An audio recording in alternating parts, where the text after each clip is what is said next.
Expository Exaltation is the name of this book on preaching, with the subtitle Christian Preaching as Worship.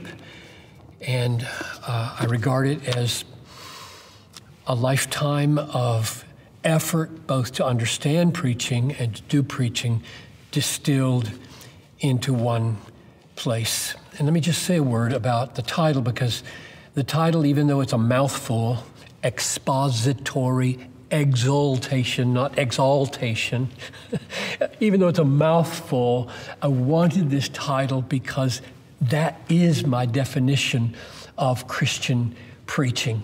And the expository piece means God has spoken. God has spoken through a book.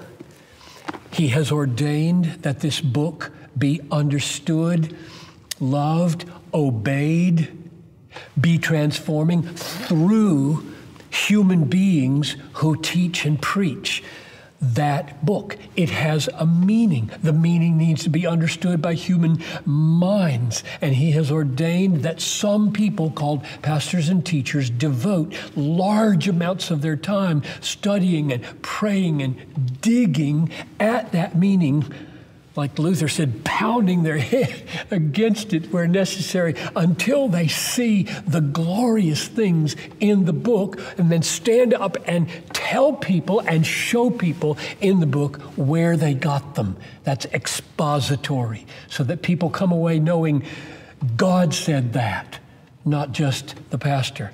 And then the other piece is exaltation, expository exaltation, meaning that preaching is not a second half of the service after worship. Preaching is worship.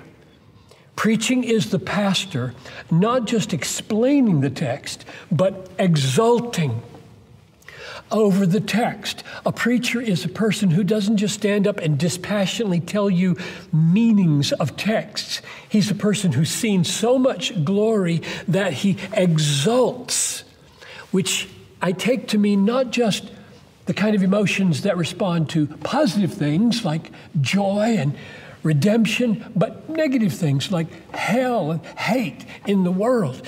And his emotions should correspond to that, weighted down, tearful, and correspond to this, joyful, exulting.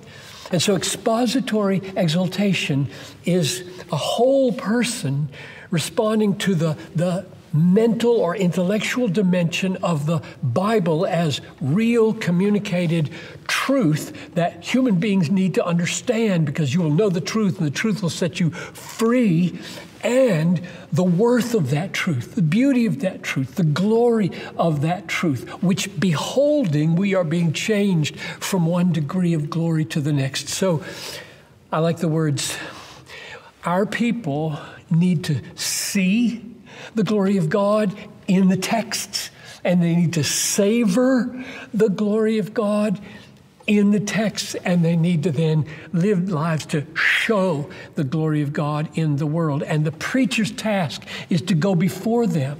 He is seeing it, and God's called him to see more, because he has more time, and he's praying down a special anointing, and to savor intensely, and then to stand in the pulpit and show what he's seen and exult or savor it in such a way that the people are drawn into that transforming experience. So my prayer is that the book not be a manual of technique, but that it be an explanation and an exaltation over the very act of preaching.